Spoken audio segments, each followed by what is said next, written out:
The first century followers of Christ who wrote the gospel said, we saw Christ risen from the dead. It didn't benefit them. It led to their martyrdom. So persecution is verification? If I claim to have seen something, and you tell me, deny it and live, or else maintain that you did see it and we'll kill you for it, I can promise you, sir, you don't have to be a PhD in psychology to know human beings will crack under that pressure. Yes, but maybe back then they did believe it. If someone back then saw the northern lights, they would be convinced that it was something from God. They have no idea that these are things caused by trapped ions in our magnetosphere. They didn't know that back then. There are plenty of natural phenomena. They had no idea what was going on. And so they more than likely almost always interpreted it as something from God. And yet what I'm saying is maybe they really did believe it was real. Maybe it really did seem real to them. Maybe they were convinced, but just because they were convinced and just because they were persecuted does not mean they were verified in fact. We don't have a situation of the northern lights, sir.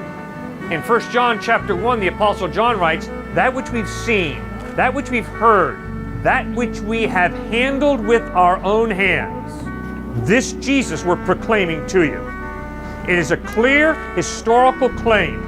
We were eyewitnesses. We ate food with him. We heard him teach. We watched him die on a cross. And 3 days later, we saw him risen from the dead. And our buddy Thomas didn't believe us when we told him. And our buddy Thomas said, not unless I can see him with my own eyes, not unless I can take my hands and put the nail prints in his hands, will I believe. And suddenly Jesus stood there, walked up to Thomas and said, my man, right here, take your hands and put the nail prints in my hands. Take your hand and thrust in the spear wound in my side, and Thomas stopped doubting and believed.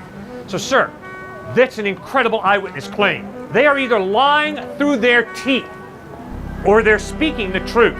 The northern lights ain't got a thing to do with this. Seeing signs in the sky ain't got a thing to do with this. Having a feeling inside that might be indigestion that I call encountering God has nothing to do with this. This has to do with, we saw him, we put our hands and the nail prints in his hands.